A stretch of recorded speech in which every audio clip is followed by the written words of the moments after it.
আমি দুনিয়াতে ভ্রান্ত ধর্মে ছিলাম, ভ্রান্ত অনুসরণে ছিলাম। আমার নিজের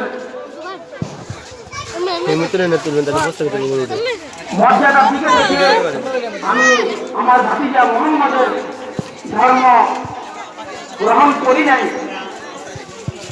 কিন্তু আজকে আমি বহু কষ্টে আছি। যেদিন হযরত মুহাম্মদ সাল্লাল্লাহু আলাইহি ওয়াসাল্লাম জন্মগ্রহণ করেন, তখন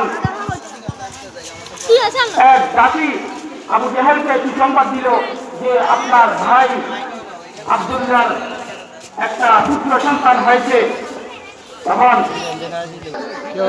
হয়েছেন মুহাম্মদ সাল্লাল্লাহু আলাইহি ওয়াসাল্লাম জন্মগ্রহণ করেছেন, আব্দুল্লাহর ঘরে পুত্র সন্তান জন্মগ্রহণ করেছেন। খুশিতে তিনি শাহাদাত আঙ্গুল দ্বারা